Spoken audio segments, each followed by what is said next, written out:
Et bonjour à tous et bienvenue à tous dans cette nouvelle vidéo sur un animé, le premier des vidéos de semaine 2.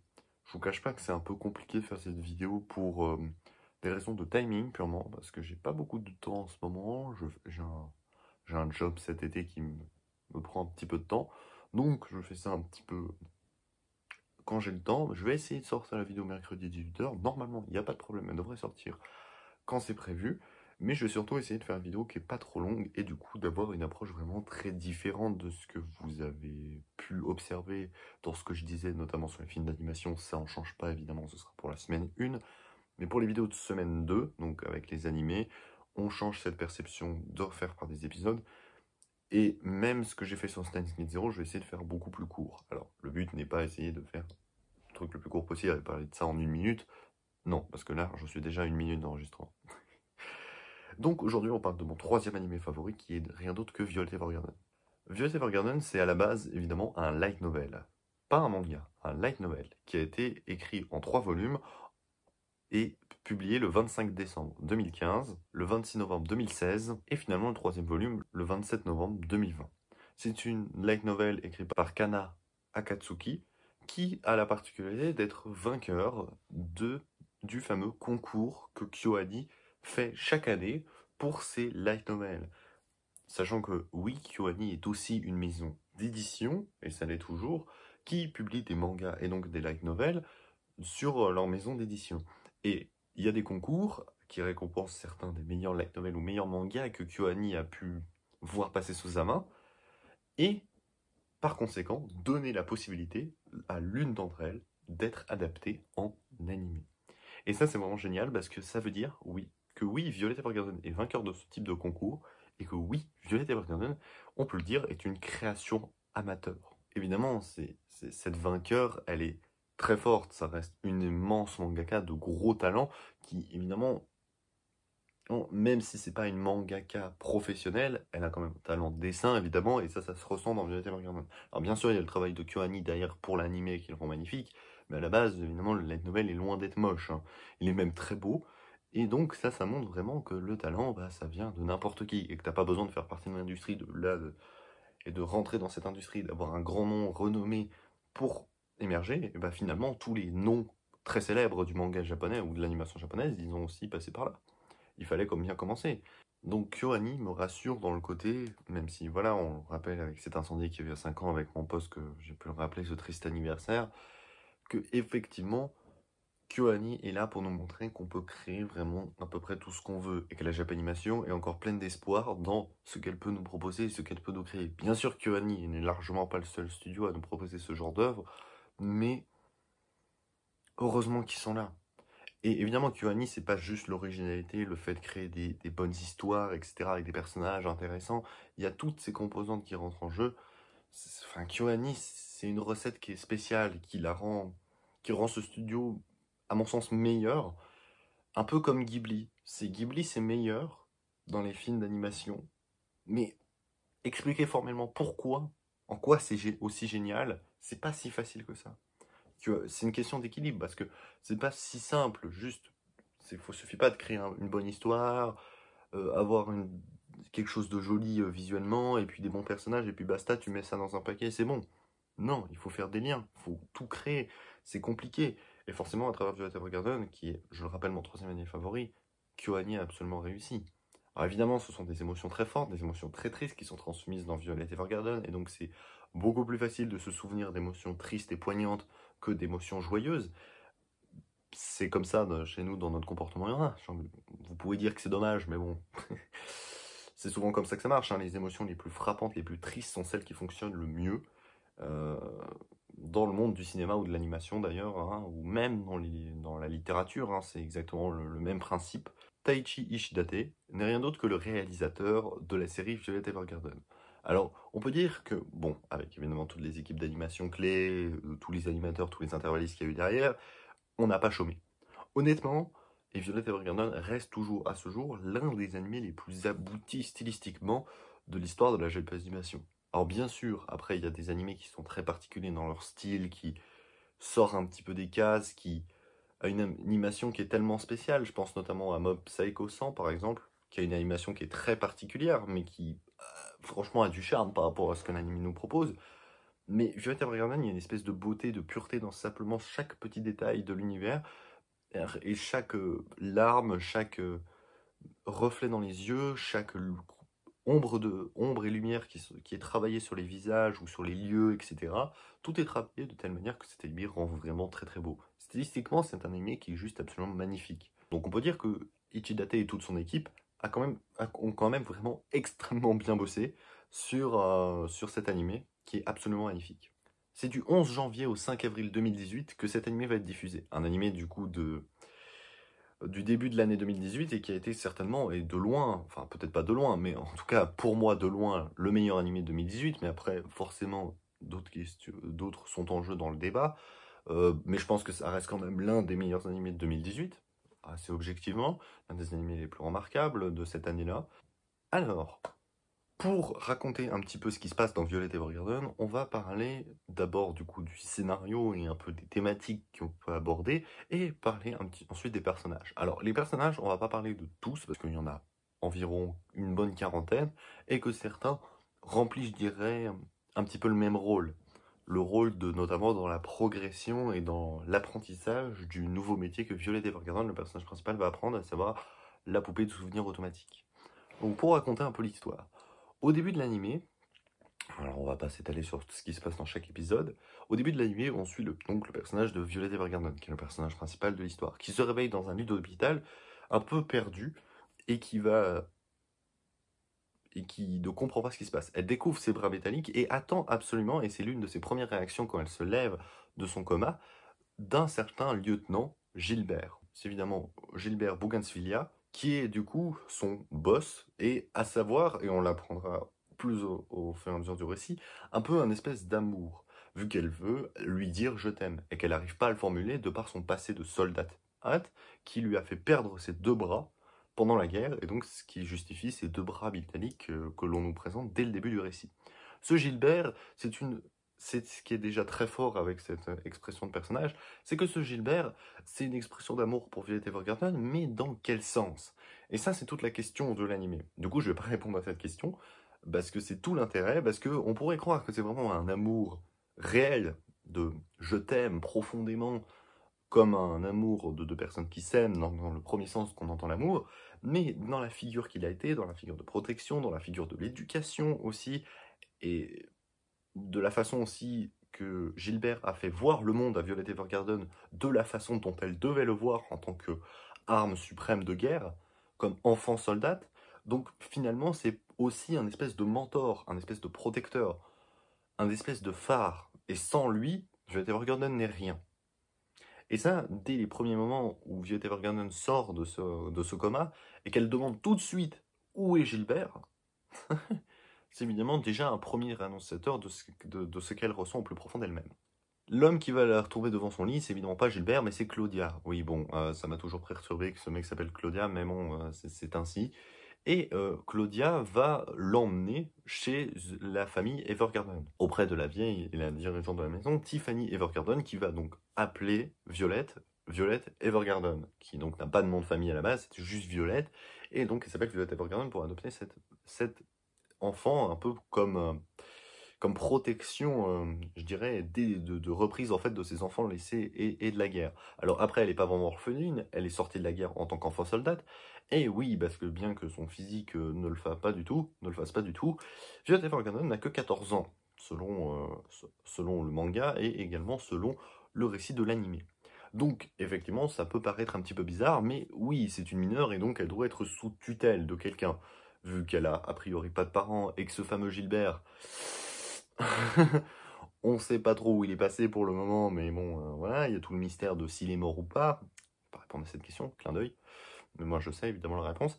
Et, et donc, notre ami Violet Evergarden va refuser en fait d'être dans cette famille et va décider plutôt de suivre Claudia au sein de son entreprise, qui lui était aussi un soldat, mais qui s'est remis dans le marché des poupées de souvenirs automatiques. C'est-à-dire, les poupées de souvenirs automatiques sont des jeunes femmes qui vont écrire des lettres pour les autres membres du royaume, les autres habitants du royaume plutôt, qui ne savent simplement pas écrire. Et donc, le but va être d'envoyer ce que les habitants veulent envoyer à d'autres gens en écrivant et parfois en devinant les messages cachés qui peuvent être dits derrière certaines lettres. Pour des messages d'amour, d'adieu ou de condoléances pour des décès. Plein de choses différentes vont être travaillées durant l'animé et au début, Violetta Evergarden ne va rien comprendre dans ces sentiments-là. L'esprit ultra frontal de la guerre qui l'a bercé la travaille encore et la fait se comporter de cette manière. Et évidemment, de fil en aiguille, au travers de l'animé, au travers des différents épisodes, qui, en fait, chaque épisode est une nouvelle lettre qu'elle va écrire, et plus on avance, plus Violet Evergarden va faire des progrès. Et c'est donc tout l'intérêt aussi des animés de Kyoto Animation, et surtout celui-là, l'évolution évidemment de ses personnages. Évidemment, Violet Evergarden apparaît un peu comme une barbare, une espèce de rejeter de rejeter de la société après avoir fait la guerre. C'est une tueuse, et donc elle ne sait pas vraiment la sensibilité et les choses délicates de la vie. Évidemment, plus ça avance, et plus on comprend que si, elle est largement sensible à ça. C'est juste qu'elle ne l'a jamais appris. Et tout ce propos de «je veux apprendre ce que veut dire je t'aime», qu'elle le répète à beaucoup des personnages, notamment à ses collègues comme Erika, notamment en une autre poupée de souvenirs automatique, qui essaie de la guider, euh, on voit bien qu'elle essaye de devenir quelqu'un de meilleur, en tout cas pas forcément quelqu'un de meilleur, mais quelqu'un de différent. Et toutes ces lettres qu'elle va tenter d'écrire au début de manière complètement catastrophique, et puis à la fin de manière de mieux en mieux, nous montrent réellement l'évolution de personnage de Violet Evergarden. Bien évidemment, cet animé qui s'appelle Violet Evergarden va tourner autour de l'évolution de son personnage principal. C'est relativement logique.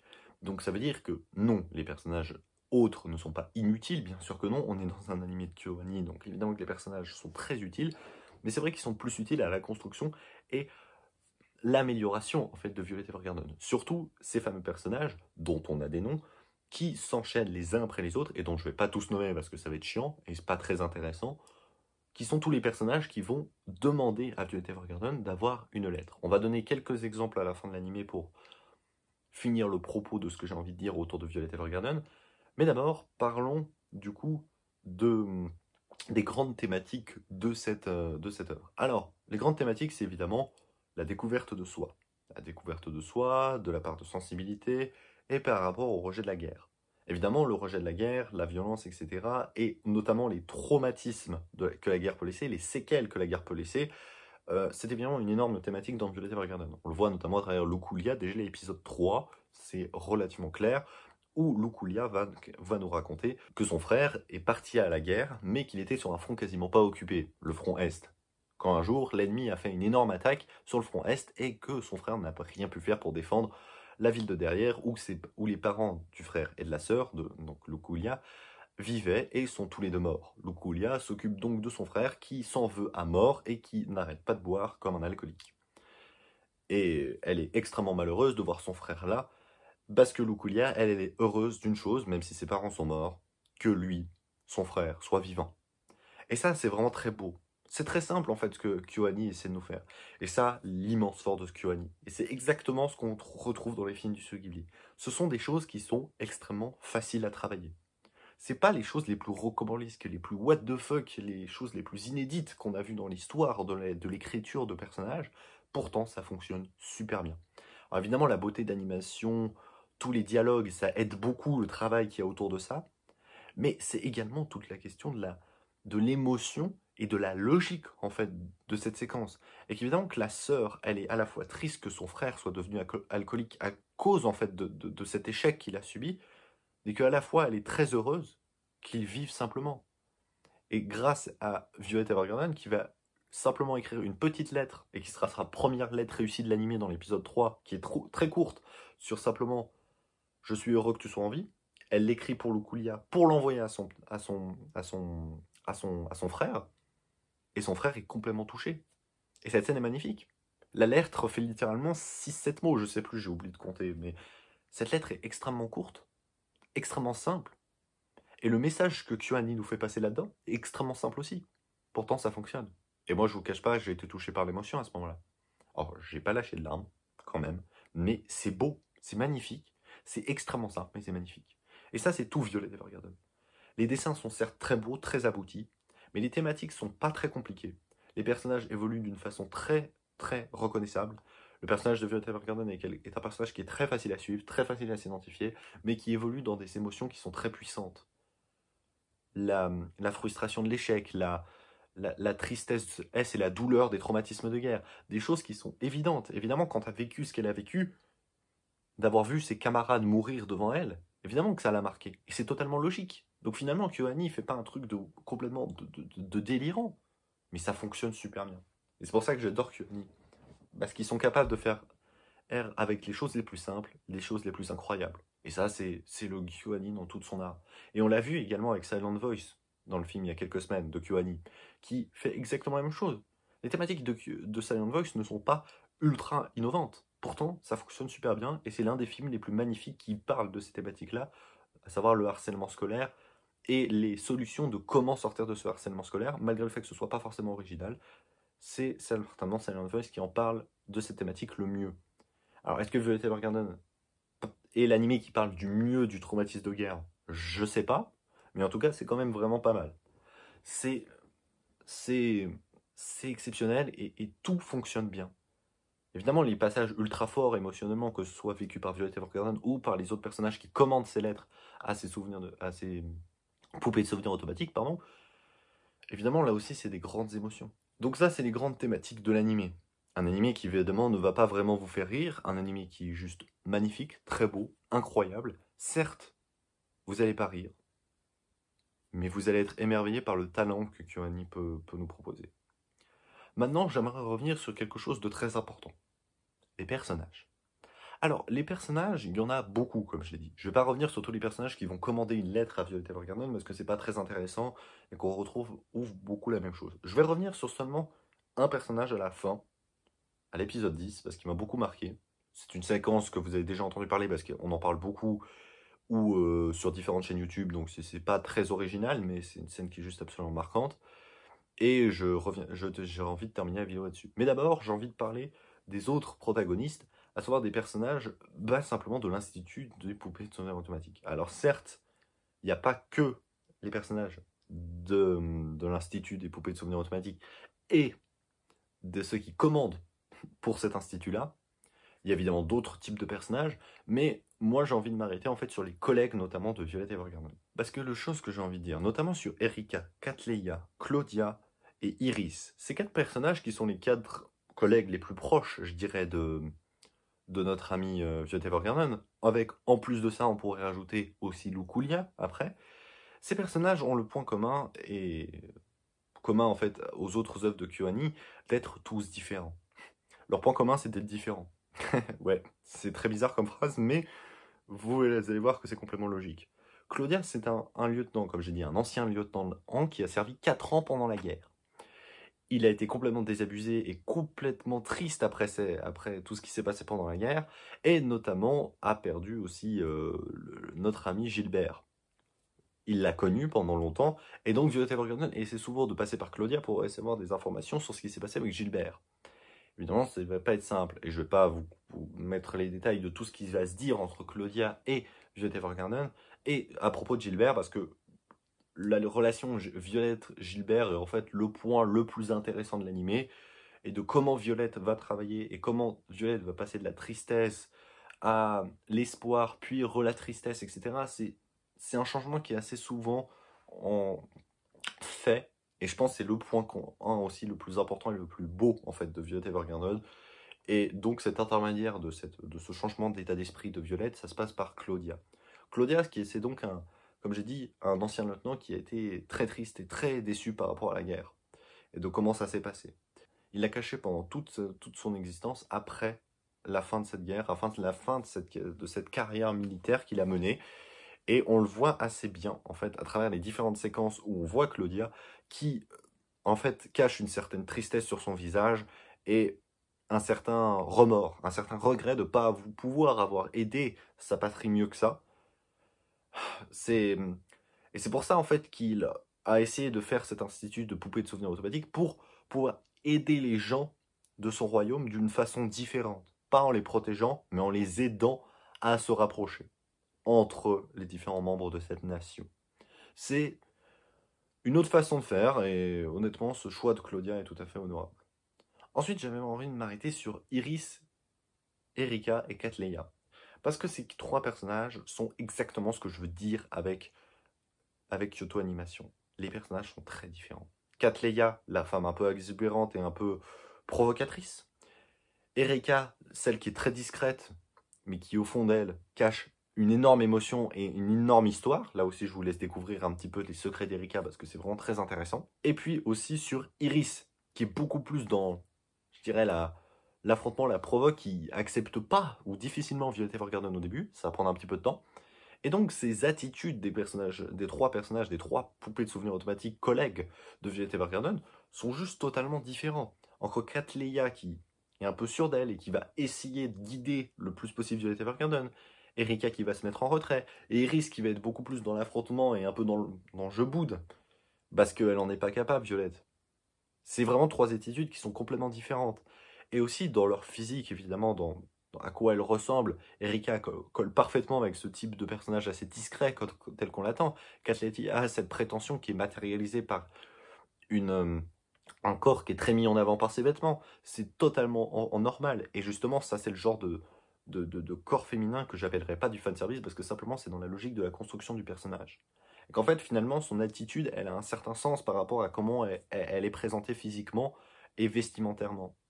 Alors, Iris, pas trop de commentaires à faire. Là, je dirais, ouais, là je trouve pas de lien entre son comportement et ses vêtements, mais je trouve en tout cas qu'Erika et Katleya, il y a vraiment ce lien qui est très fort.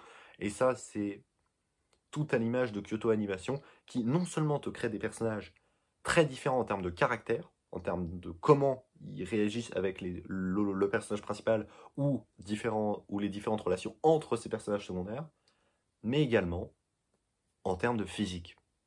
Et c'est là que d'avoir des personnages féminins qui sont plutôt montrés comme attirantes, d'autres plutôt un peu moins, on va dire, d'autres qui sont beaucoup plus exubérantes, d'autres qui sont en rousse, des brunes, des blondes, celles avec des corps très avantageux, d'autres pas. C'est ça la réalité. C'est des différences, des faits physiques. Et que oui, des poitrines plus importantes dans la vraie vie, ça existe aussi. Et finalement, Kyoto Animation utilise ça. Et donc, il n'y a pas de honte à avoir.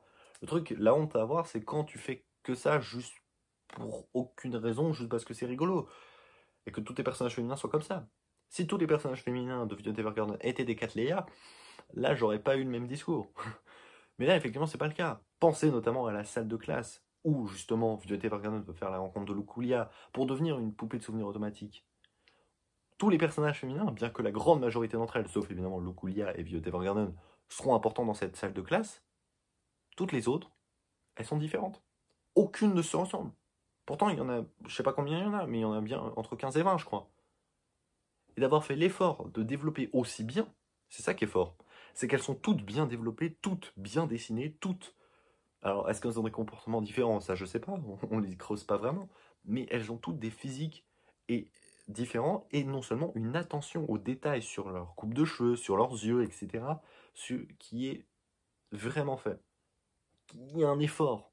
On a vraiment envie de faire ça, et même pour les personnages qui servent en fait à rien à l'intrigue. Et Luculia, j'en parlais aussi tout à l'heure pour parler aussi d'un autre type de personnage qui qui se rapproche plutôt un petit peu plus de Violet Evergarden dans son attitude de tristesse et de regret. Mais elle essaie d'avoir la tête haute et d'essayer de repartir vers l'avant. Alors que Violet Evergarden a un peu plus de mal au début. Et c'est justement toute l'amitié avec Luculia qui va aussi faire partie de l'apprentissage de Violet Evergarden et dans sa progression qui la rendra plus forte qu'elle ne l'est déjà en fait. Parce que la force, elle l'avait physiquement, mais elle la perd parce que justement à l'intérieur, il y a quelque chose qui est brisé. Ce quelque chose qui est brisé, c'est la perte de Gilbert, mais c'est également le fait qu'elle est plus vraiment à sa place, parce qu'elle n'a pas sa place au début. Dans ce milieu de poupées automatique, sa place, c'est combattre, c'est la guerre, c'est le sang, c'est les morts. Et justement d'avoir tous ces passages, tout le temps, tout le temps, tout le temps, de cinématiques sur des effusions de sang, la guerre, etc., d'avoir des souvenirs, des flashbacks qui reviennent en permanence dans l'animé, dans la tête de Violet Evergarden, montre réellement ça. Qu'elle est pas elle-même, en fait, pendant une grande partie de l'animé, et que finalement, elle va avoir besoin de tous ces autres personnages, y compris donc ceux qui demandent l'écriture des lettres, pour l'aider à progresser. Et Luculia, Katleya, à Claudia, et évidemment aussi Iris à sa façon, et Erika vont toutes l'aider pour aller devenir cette nouvelle personne. Évidemment, je parle que de ces personnages-là, mais il y en a bien d'autres encore. Benedict Blue et Tiffany Evergarden le font aussi à leur manière. Enfin, bref, après, il y a d'autres relations, il y a d'autres choses encore à dire, mais comme j'ai dit, il y a 35-40 personnages dans l'anime Violet Evergarden, donc ce serait un peu long de tout traiter. Je vais terminer cette vidéo en parlant de l'épisode 10 et d'un exemple, justement, de ces clients de Violet Evergarden. Et ça, je parlais de la famille Magnolia, avec la mère Clara Magnolia et Anne Magnolia, sa fille. Clara Magnolia va faire la demande, en fait, à Violet Evergarden d'écrire une lettre par année pendant 50 ans. Donc d'écrire 50 lettres qui va être distribuées annuellement à sa fille Anne Magnolia, parce qu'elle sait très bien une chose, elle va mourir.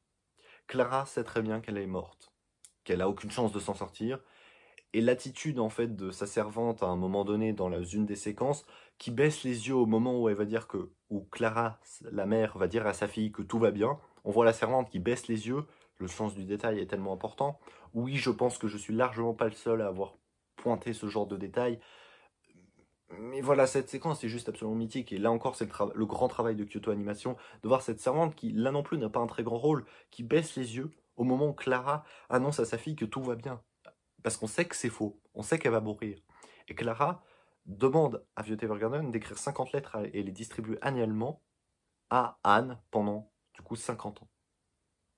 C'est absolument magnifique. Et donc, effectivement, forcément, à la fin de l'anime, c'est pas fini. Hein. C'est magnifique, parce que à aucun moment dans la séquence de tout l'épisode, on dit que Clara va mourir. On le dit pas explicitement, mais on le comprend.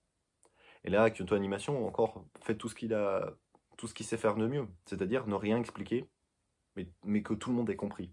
Il n'y a rien besoin d'expliquer, tout le monde a compris. Et Anne, forcément la petite fille, qui n'a pas vraiment compris, parce que c'est encore une enfant, voit sa mère morte et la découvre dans son lit, qui a succombé de sa maladie, et qui accepte difficilement au début, et qui va finalement recevoir ces lettres de Violet Evergarden, qui va lui permettre progressivement de devenir une personne meilleure, qui va réussir dans la vie petit à petit grâce aux lettres que sa mère lui a laissées. Un héritage absolument magnifique qui s'éloigne un petit peu en fait des traumatismes de la guerre. Ça ne veut pas dire que c'est forcément plus marrant, mais cette séquence absolument dramatique et tellement triste d'un adieu de sa mère envers sa fille qu'elle ne peut pas lui dire en direct et qu'elle va lui dire en fait à travers ses lettres, c'est juste bouleversant. Et Violet Evergarden qui fait tous les efforts du monde, à cet épisode 10, elle a déjà bien progressé pour comprendre et faire ses lettres les meilleures possibles, pour que la fille de Clara, Magnolia, puisse devenir une vraie femme qui puisse avoir la tête sur les épaules, malgré le fait d'avoir perdu sa mère aussi jeune. C'est dur. Et comme j'ai dit, Violet Evergarden, on va pas se marrer devant. C'est pas l'anime, on va rigoler. Mais c'est un anime que j'adore. C'est mon 3e favori, comme je l'ai déjà dit beaucoup de fois. Et c'est en partie grâce à ce genre de séquences. Grâce à ce genre de séquences qui te font simplement comprendre des choses sans rien dire. Grâce à des personnages qui sont tous différents, et tous hauts en couleur et bien animés, qui sont tous développés, qui sont tous construits d'accord dans une optique de faire progresser le personnage principal, mais qui ont tous chacun leurs petites choses à nous dire. Et tous les clients de Violet Evergarden sont exactement construits de la même manière. Avec des femmes qui sont un peu prétentieuses pour déclarer leur amour, comme par exemple un des premiers gros échecs de Violet Evergarden au début de l'anime. Voilà, il se passe beaucoup de choses dans Violet Evergarden et tout le monde est un peu autour un peu de ce personnage, et j'ai pas vraiment de critique à faire par rapport à ça, parce que c'est comme ça que l'anime a été construit. On parle de Violet Evergarden, mais on parle aussi d'autres malheurs, d'autres choses autour d'autres personnages pour aider Violet Evergarden en fait à se construire et à apprendre, et à pouvoir finalement le dire, le fameux je t'aime, et à surtout pas le dire, mais le comprendre. Parce que c'est ça qu'elle voulait à la base, comprendre ce que ça voulait dire, je t'aime. Pas juste la définition du mot aimer, mais vraiment savoir ce que ça veut dire au plus profond d'elle-même. Donc voilà, je vais m'arrêter là. C'est une vidéo qui a été... Voilà, un peu rushée parce que voilà, j'essaie de faire les choses le mieux possible et je cherche encore un peu les bases pour ce type de vidéo. Mais je pense avoir été plutôt bon, enfin bon et complet dans ce que je voulais dire par rapport à Violet Evergarden. Il y a, je pense, beaucoup de choses à dire. On va faire un petit truc un petit peu différent pour la prochaine vidéo de semaine 2, vu qu'on va parler de Violet Evergarden encore, mais on va parler des films. Et du coup, là, on va aller un peu plus sur le détail. On va surtout se pencher sur le deuxième, donc Éternité et la poupée de souvenirs automatique, plutôt que le film, est-ce que le film est plus lié à l'animé que le deuxième. Donc ça, on en reparlera dans 3 semaines. Mais d'abord, évidemment, la semaine prochaine, on se retrouve pour la première vidéo de semaine 3. Alors, j'ai voulu, à la base, et je pense que c'est ce que je vais faire quand même si j'ai encore une petite hésitation, de parler du moe. Un concept que j'ai déjà beaucoup parlé, notamment grâce à Steins Gate, et j'ai envie d'un peu d'aller plus loin et de faire une vidéo dessus. Mais récemment, il se passe des choses très intéressantes au Japon. Alors, très intéressantes, pas dans le bon sens du terme. Dans l'actualité, vous savez peut-être que les bourses de Tokyo se sont complètement effondrées ces derniers temps. Alors pourquoi c'est intéressant et quel est le rapport avec l'animation japonaise? Tout ça, c'est le rapport avec la fin de l'âge d'or dans la fin des années 80, qui a vu à peu près les mêmes choses se passer et voir un effondrement total de l'animation japonaise telle qu'elle était à l'époque pour laisser place à la décennie des années 90 qui, comment dire, est très différente de ce qu'on a connu dans les années 80. Il y a eu un espèce de changement.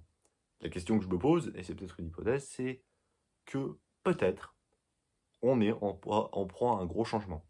Mais pour le moment, c'est un peu trop tôt pour se prononcer, et on ne peut pas vraiment dire que ce changement soit positif ou négatif, ou même s'il y en aura un.